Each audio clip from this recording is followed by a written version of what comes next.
Hi everyone, this is For the Love of Dogs, and I'm Arthur Benjamin, founder of American Dog Rescue, and this is... Farrah White. And this is Bandit. That's right. And we're so happy that you could join us today. Each week we introduce you to people who are making a difference in the animal community here in North Texas. Our first guests come from the organization called Hound Haven. We're excited to welcome Melanie Fox, Justin Doland, and Jolynn Reynolds. Welcome to the show, guys. Hi, thanks for having us. Now tell us who you have with you. We have Rex here. He is actually DNA tested. He's a Labrador, Poodle, Dalmatian, Staffordshire Terrier. So a big little dog, we like to say. And then we have Midnight, who's a Staffordshire Bull Terrier. And then we have Buddy over here, who is some sort of hound mix. The jury's still out on him. Now, are they all for adoption? They are all up for adoption currently. And all of our guys we have up on our website, and these guys are all really friendly with other dogs, really easygoing. Pretty much can take them anywhere. Dog park dogs. Huh. Yeah, they're very sweet and very well behaved, and they were in the other room too, so they're not just showing off on camera. No, they're really amazing, especially Midnight. Look how big he is. He's so friendly. He's just a big friendly blockhead. He's one of our favorites. We say he's an ambassador for his breed, because our bully breeds tend to get some bad press, and they just really tend to have an uncanny sense of kids, and they're just so gentle with them. He'll jump up on an adult, but then a kid comes up and he's really attentive to them. So, and just gives them sweet kisses. So he's just, he's a doll, and we'll be happy when he gets adopted, but we'll be sad to see him go, so. Well, if you can, quickly tell us their stories of how each one of them came to you. Yeah, definitely. Rex came to us from the Irving Animal Shelter. So all of our guys are on the Code Red list, usually when we pull them from the shelters. And Rex came to us probably about 4 or 5 months ago. Midnight we've actually had in our rescue about a year as of August. So unfortunately, black dogs have a harder time getting adopted. He does actually have amazing pictures because we have a great photographer, but he's also a bully, which makes it harder. And boys tend to get left out a little bit in the adoption ring. I believe he's been with us the longest, hasn't he? Yeah, and he's, but he's really just a ham. He's so socialized because he comes to weekly events, so I think it's probably been good for him. So he's just about to be 2 years old, which is a good age for any bully, so they get to calm down a little bit and get more into that couch potato role. So, and then Buddy over here, Buddy actually, he was part of our rescue a few years ago, and he got adopted out. But then he recently came back to us a few months ago, and with somebody had said they found him with a broken jaw, and so we ended up taking him back into our rescue. His microchip brought him back to us, which is always great. And we sent him to the ER vet, and it was broken in both places, and they had to amputate the end of it. And his teeth were shattered, and it appeared it had happened 3 weeks before we got to him. My goodness. So there's actually an animal cruelty investigation underway on that. So hopefully we'll find out some more information on what happened to him. But in light of what happened to him, he's just an angel. He still has a wire in his jaw right now. Yeah, he does, and he needs a second surgery to get that removed. But he's healing really well. Jolynn is his foster mom, and she's amazing at taking care of him. So he has to eat soft food probably forever. They grinded his teeth down because they were mostly shattered. So, but he doesn't really seem to know. His amputated jaw, it inhibits him from picking things up sometimes. So I compare it to tongs that kind of are broken. He'll go to try to get the toy, but he can't get a hold of it necessarily. So, but it doesn't stop him from getting sticks and playing in the yard and loving on his foster dog brothers and sisters. So, but these guys are just all really great. They're all very sweet. Yeah, they're exactly why I love dogs. So I never met a dog I didn't love. So tell us a little bit about the history of Hound Haven. Hound Haven was established in 2008, and I you know, loved my dogs like my kids. They are my kids. And I wanted to get involved in rescue, but I found it to be really difficult. I tried to foster through a few organizations and was turned down. And I'm the dog mom who was home all day, cooks for her dogs, and they have a dog door. So I was really surprised by that. And I thought if it was that difficult for me, who was really persistent and really wanted to get involved, that it was probably going to be even more difficult for somebody who was interested in rescuing, but you know, hit a wall and then would just give up. So I wanted to make a rescue that was easy to get involved in for anybody that's interested, and really, you know, support education for people who want to foster and who want to adopt. To me, I think the reason that there's so many dogs in the shelters is just a lack of education for people who own their dogs. You know, there's a lot of simple solutions for dogs who are owner surrendered, which tend to be a large part of the dogs who end up in the shelters. So like these guys that we get, they're amazing dogs, and a lot of times people say, who would give up this dog, you know? But it could be that they, you know, had a potty training problem that was easily solved, or a simple behavioral solution that is a quick fix, you know, if you know what you're doing. So, Now, how did you guys come to? I'm her husband. Okay, so you were stuck with Yeah. Yeah, I was in the beginning, so. it. Nice. And Jolynn? You know what? I had one of my wonderful dogs pass away in 2011, and after he did, I started noticing some posts on Facebook. It was the Irving Animal Shelter, who had a great following and some volunteers that just were incredible at finding these dogs home, and I had no idea that there were people actually out there that worked so hard to find the dogs homes. And so I just started following the shelter and all the volunteers, and then I'd go up there and give them treats and walk them. And then I pulled my first dog and kept it overnight, and I used to just be a short-term foster or transporter. That's what we did. My husband and I would just transport them 2 hours and meet somebody at a different rescue and hand them off. But I, you know, would see Hound Haven's posts on Facebook, and kind of got to know Melanie. My mom actually adopted a dog from Hound Haven, and that's when I met her and Justin. And we are so much alike that it's kind of scary. So I am here to stay. Oh, good for the dogs. Yeah. Let's talk a little about homegrown hounds and Snack and Wagon. Yes. What? What is Yes. the Snack all and Wagon? about? Right. Well, for me, you know, the venture of a nonprofit is intimidating at having to raise funds and base it solely off of that. Eventually, you know, the goal, which is grand, is to, you know, have an actual haven where people can come and take classes, and you know, we can have our dogs there for people to visit and adopt. So for me, I had home cooked for my dogs and had created my own recipes because their health is the most important thing to me, and making them live forever is still a future goal of mine. And so people wanted to buy it, and I said I wasn't really interested in the dog food business.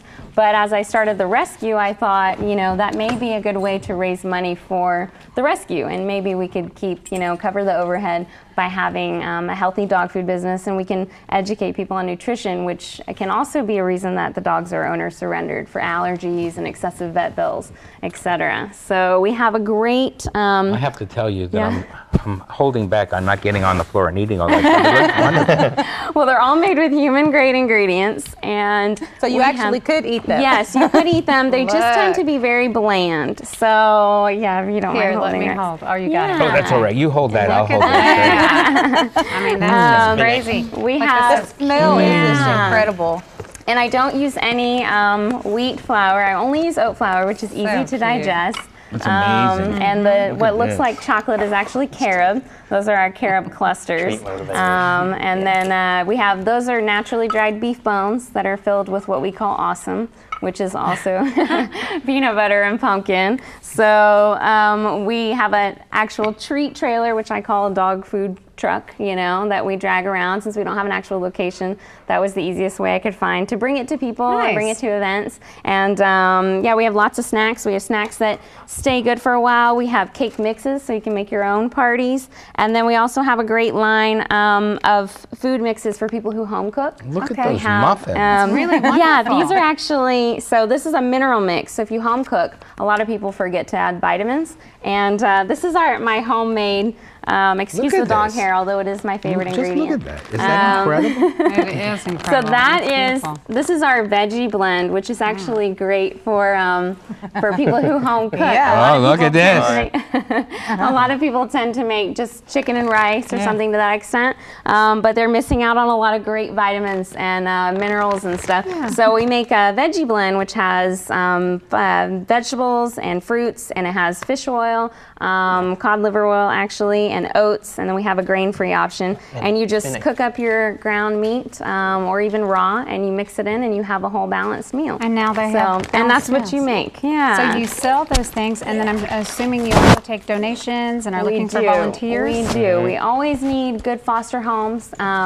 Fosters, I always recommend that you realize what your commitment is and what Sure. your boundaries are. I think a lot of people tend to see the ones who are most need and be drawn to them, but a lot of times it's not a good fit for them. If you have a house full of Chihuahuas, you may not want to, rescue the bully breed or the lab. So where can we find out more?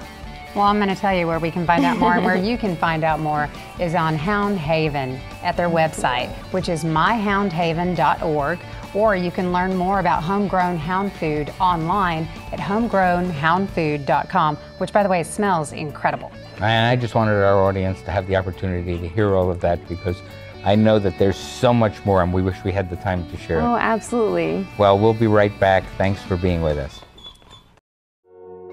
Every year, families in North Texas unknowingly spend hundreds of thousands of dollars in support of neglect, abuse, and disease. When you buy a puppy from a parking lot or flea market, you could be supporting the cruelty of puppy mills that profit from dogs bred in abusive conditions. Help us stop the cycle. To learn how, go to spca.org/no-puppy-mills and take the Puppy Pledge. My name is Teresa. This is Scooter. My name is Amber. This is Duke. I'm Dr. Dixon, and this is Annie. I'm Emily. This is Jackson. I'm Kelsey, and this is Skittles. My name is Miko. This is Chloe. My name is Ty. This is Callie. My name is Tamar. This is Simon. My name is Renee. This is Snowball. My name is Dr. Miller. This is Fletcher. My name is Eric. This is Sport. My name is Stacy, and this is Britches. And I'm a pet lover first. And I am a pet lover first.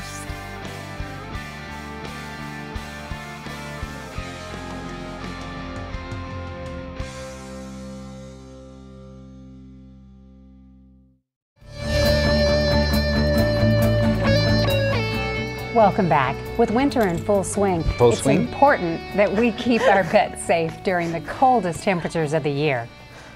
Beth Bowers with Dallas Pet First Aid is back with some cold weather tips for our most cherished pets. Welcome, Beth. Thanks for being back. Absolutely. You were here last time, also with Ernie. I was. And we had him up on a table, but let's talk a little bit more about Ernie. Well, Ernie is a about 4-year-old rescued Basset Hound Shepherd with lots and lots of charm and charisma, rescued from Dallas Animal Shelter. So. And he's dressed for the holidays. That's right. Well, he's got his winter He's got his winter on. scarf and his boots to keep his feet He must protected. have got that scarf at Christmas. He did. He did. He got it last December. He only uses his front feet? No, we just wanted to just give him his front feet just for show. Yeah, he's just relaxing. Yes. So what types of things do you do to teach people to keep their pets safe in the winter? Well, I teach a full, as I mentioned the last time we were here, I teach a full pet first aid and CPR seminar, and we have a great time. It's a full seminar covering things like seizures and poisoning. How to make them talk, yes. As well as choking and CPR and rescue breathing and lots of other things, including hypothermia and things like frostbite and frost nip, as well as heat stroke, so what to do during the summer here in Texas too.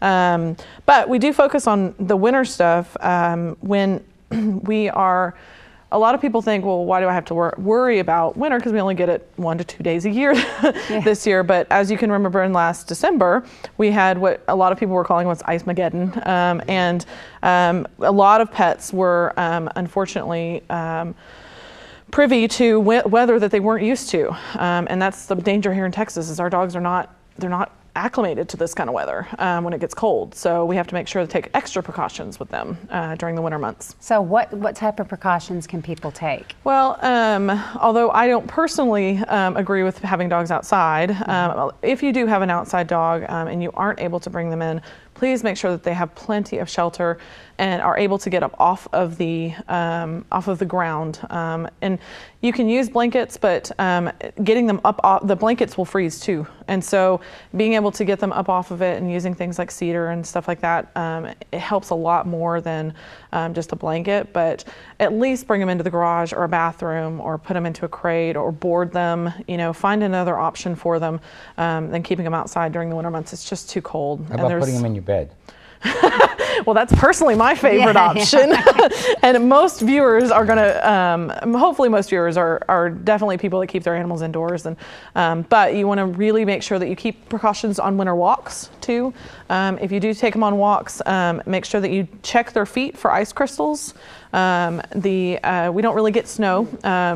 We do a few times a year, but ice is more the danger here. And so they'll get ice crystals in their paws. And so you want to make sure that you don't rub their paws to warm them up. If they do have an ice crystal, it can actually lacerate their skin. Oh. So you want to make sure that you warm them up slowly and help just get a warm towel and wrap it around their feet. They become like little razor blades. They do, yeah, and they're pretty dangerous. So you just want to make sure you're real careful with ice crystals and make sure that you watch for them. If you don't want to worry about ice crystals, you can put boots on them like Ernie. All 4 feet, please. But they do this funny dance when they have the boots on when they walk too. Well, let's talk about hypothermia. Hypothermia is the opposite of hyperthermia. Hyperthermia is when they're elevated temperature. Hypothermia is when their temperature drops to below normal. So normal dog temperature is 100.4 to 102.5. So they normally run hotter than we do. So if they run into the 99s, 98s, and down to the 96s, that's too cold, and their body starts to shut down completely. And there's a lot of different signs that you can look for, like a shivering and shaking, especially for the little ones without a whole lot of hair. But just because they have fur coats on doesn't mean that they're able to really stay that warm. You know, our dogs down here in Texas are just not, they're not built for it. So dogs with a very low body fat are really a danger for it. But they'll have a lowered heart rate and a lowered breathing rate, lethargic, bluish or gray gums, all those things. You want to watch out for all of those when their temperature starts to drop like that. And then frostbite and frost nip are, you'll see red, swollen, hard, and painful areas of the skin. And the four most common areas affected are going to be the ears, the scrotum, the tail, and the paws. So you want to really watch out for those areas for frostbite and frost nip. Do you get a lot of emergency calls this time of year? We get a lot of emergency calls all times of year, but my job is to prevent those. We want to teach and educate people to prevent the emergencies before they ever happen. And unfortunately, a lot of my students join the classes after something's happened because they didn't know what to do. My goal is to get it out there before the emergency happens so that they can prevent them. Do you have any seminars coming up? We do. January 18th, it's actually a Saturday class. We usually do Sunday classes. So this, starting the first of the year, we're going to do a Saturday class for everybody. So it's a full day seminar. We have lots of fun and learn a ton of information. Well, here's a look at some other cold weather tips to keep your dog safe. Watch this. When the weather outside turns cold and snowy, Arvada Animal Management reminds you to think about your pet's safety and recommends the following guidelines to protect your companion animal. Antifreeze, even in tiny doses, is a lethal poison for dogs and cats. Unfortunately, because of its sweet taste, animals are attracted to it. Be sure to thoroughly clean up any spills from your vehicle. To prevent accidental poisoning, more and more people are using animal-friendly products to help their pets. Call your veterinarian or the ASPCA Animal Poison Center at 1-888-4-ANNA-HELP if you suspect your animal has been poisoned. Keep your cats inside. Outdoor cats can freeze, become lost or stolen, injured, or even killed. During the winter, outdoor cats sometimes choose to sleep under the hoods of cars where it's warmer. Before starting your car, you should bang loudly on the hood and wait a few seconds to give the cat a chance to escape. Never let your dog off the leash on snow or ice, especially during a snowstorm. Dogs frequently lose their scent in snow and ice and can easily become lost. More dogs are lost in the winter than any other season, so make sure they always wear ID tags. Thoroughly wipe off your dog's legs and stomach when they come in out of the sleet, snow, or ice. Salt, antifreeze, or other chemicals could hurt your dog if ingested while licking their paws. If you have a short-haired breed, consider getting a warm coat or sweater with a high collar or turtleneck for your dog. Look for one that covers the dog from the base of the tail on top to the belly underneath. While this may seem like a luxury, it's a necessity for many. Never leave your dog or cat alone in a car during cold weather. A car can act as a refrigerator in the winter, holding in the cold. Your companion animal could freeze to death. Puppies don't tolerate the cold as well as adult dogs and may be difficult to housebreak during winter. If your dog spends a lot of time engaged in outdoor activities, increase their supply of food, particularly protein, to keep their fur thick and healthy. Make sure your companion animal has a warm place to sleep and is far away from drafts and off the floor. You should consider a dog or cat bed or basket with a warm blanket or pillow in it.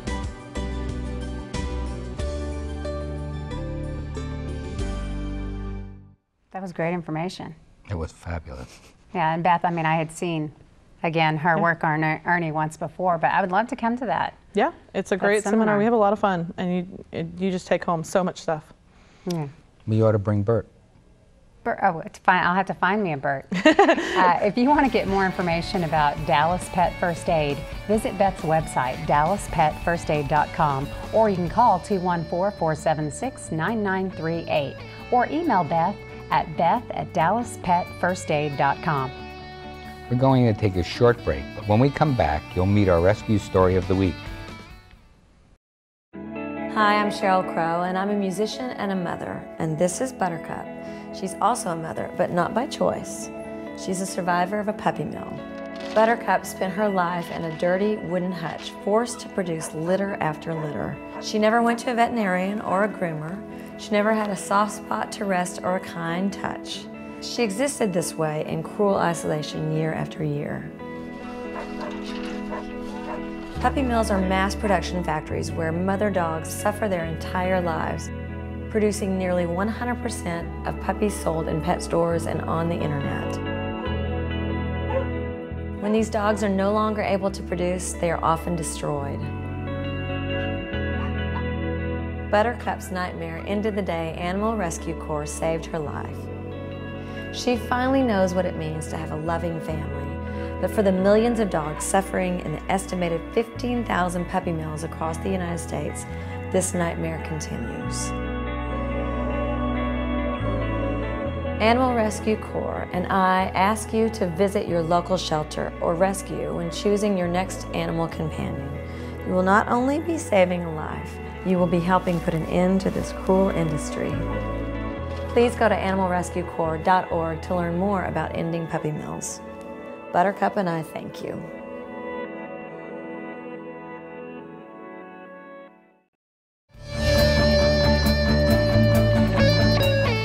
Welcome back. It's now time for our rescue story of the week.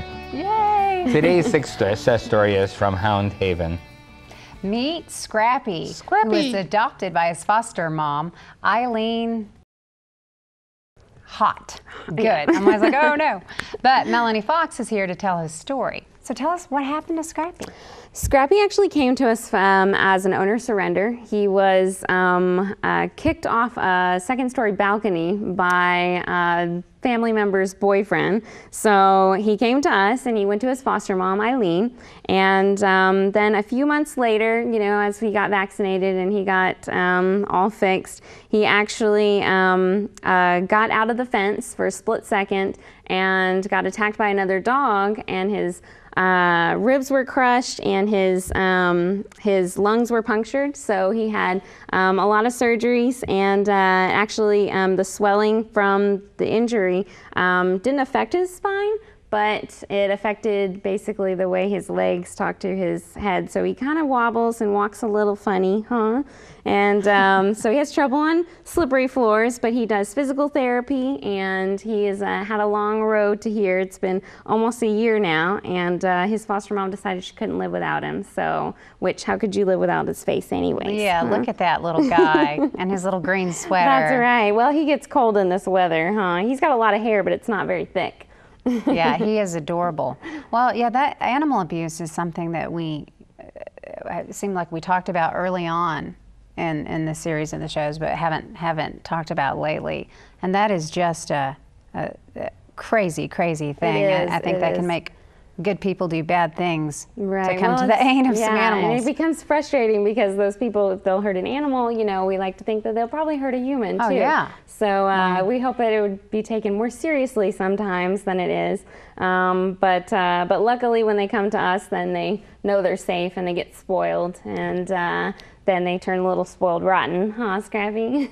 So now he's had a home for about a year? Yes. That's great. He was adopted quickly after his accident, and she takes him to weekly therapy, and he does therapy in the pool, and he gets around really well. He will drag his legs sometimes because he goes a lot faster to the point where you can't catch him. So do they think he'll ever get full recovery back? They do. He's actually gotten so much better in the past year, and he'll run right away from you. But as soon as he gets on a slippery surface, his legs tend to cross, and so he'll just kind of sit down. Well, and there's drag hope, himself. because a little known secret is Bandit could not walk as a puppy. Really? Yeah, Bandit didn't have any use of his back legs. Oh my goodness. And he's perfect today. Oh. They are very well, resilient. They are, and nothing stops them really. So that's and nothing should stop you. That's so right. Thanks for all It sure you do. doesn't. And we've run out of time again. It's always we've run out of time. I know. Thanks to all of our guests today. It was really nice to have them all. It really was. And if you want to learn more about For the Love of Dogs or American Dog Rescue, visit our website, americandogrescue.org. You can also follow us on Facebook, Twitter, and YouTube. And if you want to learn more about me, you can do the same thing. AmericanDogRescue.org. For all of us here at For the Love of Dogs, thanks for watching, and we'll see you next time.